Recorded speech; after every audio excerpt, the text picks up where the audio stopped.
révolution arabe. Sadi est là pour en parler.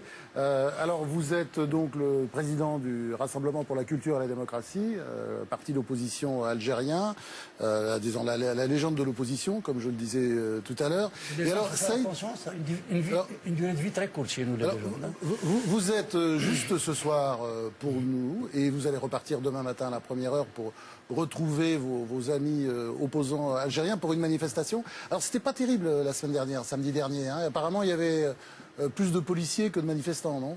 Il y avait 30 000 policiers dans Alger et 15 000 autour de la capitale.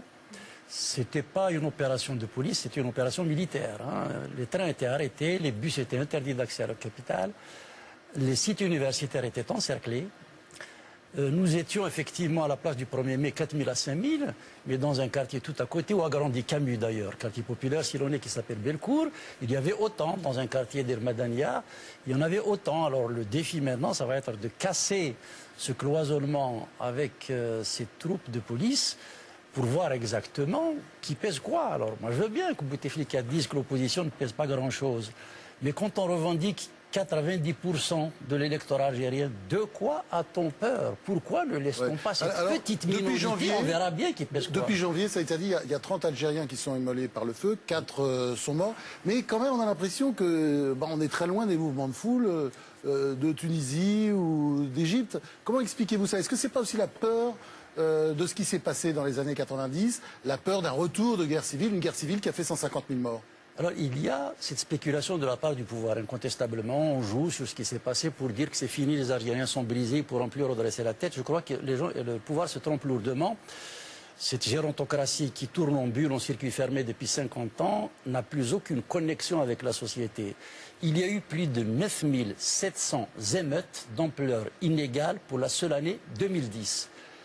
Hier. On n'en a pas parlé dans les journaux de ces émeutes en Algérie? Si, dans les journaux algériens, on en parle. Mais enfin, vous savez... Tant que ça vient en France, oui. Je crois que la presse française a une relation très particulière avec l'Algérie. Mais enfin, ça vous regarde. On suit mal en France. C'est difficile de couvrir aussi. C'est difficile de couvrir, c'est vrai, c'est difficile de couvrir. Non, pour vous donner un exemple, hier, par exemple, des étudiants allaient encercler la présidente de la République, rien que ça. Les étudiants des grandes écoles sont pris au ministère de l'Enseignement supérieur.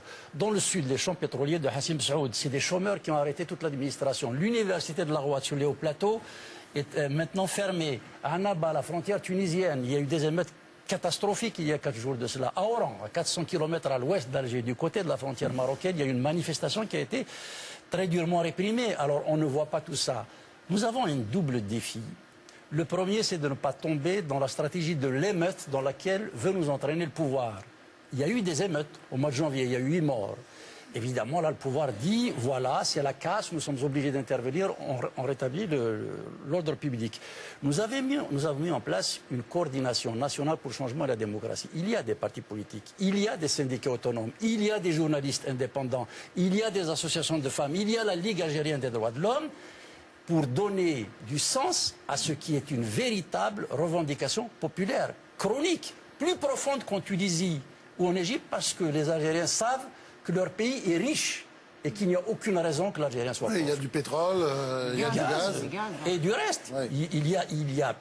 Il y a 2 millions d'hectares irrigables qui sont en jachère depuis maintenant plus de 40 ans. Vous pouvez répéter, le chiffre est incroyable. 2 millions d'hectares irrigables en jachère depuis plus de 40 ans. Sur lesquels on pourrait produire. L'Algérie, qui exportait des céréales, importe l'essentiel de ses besoins alimentaires. On a fait de l'Algérie un terrain vague, alors que j'en suis persuadé, nous aurions pu en faire la Californie de la Méditerranée occidentale. Quelle faillite En transition, Saïd Sadi, il y a 15 ans, dans le fond, au nom de la lutte contre le danger islamiste, vous avez rallié ce régime que vous décrivez comme corrompu, dictatorial, répressif, mafieux et violent.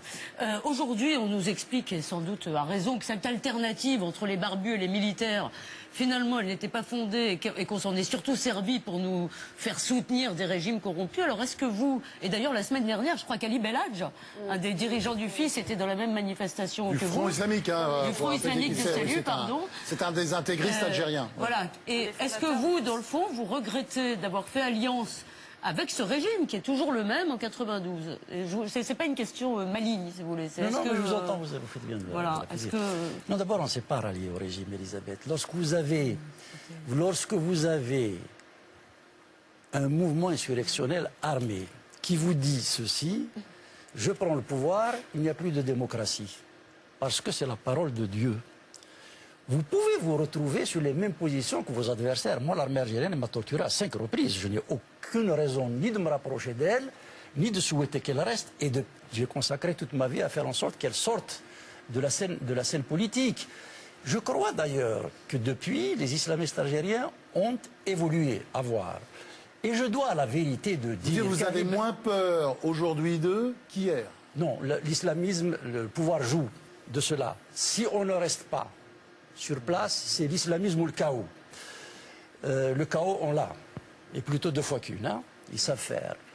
L'islamisme, je ne suis pas du tout persuadé que ce soit une menace pour l'Algérie, qui ont vu de quoi il retourne. On a payé le prix fort, donc on sait de quoi il s'agit. Pour être tout à fait sincère et dire la vérité, lorsque Belhadj était rentré avec nous dans la manifestation, on m'a informé, j'ai dit, c'est un Algérien... L'islamiste Belhadj. Hein, l'islamiste Belhadj. Il a dit, je suis ici en tant que citoyen algérien et pas en tant que représentant du fils. Une quinzaine de jeunes payés par les services spéciaux algériens criaient Doula Islamia autour de lui. Il leur a dit, vous êtes payés? Ils lui ont dit oui, pour 1 heure. Pour 1 heure. D'ailleurs, ils sont retournés après contre la police. Il a dit alors, prenez l'argent et allez revendiquer vos droits avec le peuple. Donc, ne mélangeons pas tout. Aujourd'hui, la menace sur l'Algérie, ce n'est ni le chaos, ni l'islamisme, c'est le système FLN. Alors, on va parler de cette révolution arabe, Saïd Sadi, qui se déroule à peu près partout. Hein, Yémen, Bahreïn, on va voir des images. C'est absolument incroyable. Et la Libye, personne n'attendait la Libye. Même l'Iran. Personne n'attendait la Libye. Personne n'attendait. Il y a l'Iran qui est en train de bouger. J'étais juste sur le monde arabe, si vous permettez. Effectivement, il y a l'Iran et d'autres pays. D'aller au-delà. Ce qui s'est passé en Côte d'Ivoire n'est pas très loin de ce qui se passe aussi. Je crois que c'est un mouvement qui est en train d'embraser tout le Sud. Et pour une fois, ce sont les peuples qui veulent vivre dans la liberté et la dignité, qui font irruption sur la scène publique et pas les autocrates qui les ont asservis. Je crois qu'il y a une donnée fondamentale là-dessus. On ne peut plus attendre une évolution ordonnée de l'intérieur. C'est absolument impossible. Mais ça bouge énormément. Quand on voit ces images, elles sont incroyables. Hein. Prises d'ailleurs par des téléphones portables. C'est d'une rare violence. Les problèmes sont les mêmes. Que vous preniez Alger, Le Caire, Téhéran ou même Abidjan, même si on entend bien qu'il y a des spécificités un peu partout, la mécanique infernale est la même. C'est coup d'État, fraudes électorales, corruption généralisée, notamment de la part des familles régnantes. On parle de Moubarak et de Ben Ali. Les Algériennes ne sont pas en reste sur ce registre-là. Confiscation de toutes les richesses nationales. Misère, explosion sociale. La mécanique est la même. Maintenant, on ne photocopie pas des révolutions. On ne les déplique pas. Chaque pays, chaque peuple va suivre sa voie. Le problème, c'est qu'en Algérie, le pouvoir est complètement hermétique. Il est encore dans un autisme, dans un déni de réalité. Je vous ai ramené un florilège. Ah oui, de la manière avec laquelle ils espèrent désamorcer la contestation populaire aujourd'hui. Voilà, un journal qui me photographie avec Bernard-Henri Lévy, que je connais très bien, qui est un ami au Festival de Cannes parce que je suis intervenu dans un film. Voilà. Comment voulez-vous faire confiance à un homme qui parle à un juif?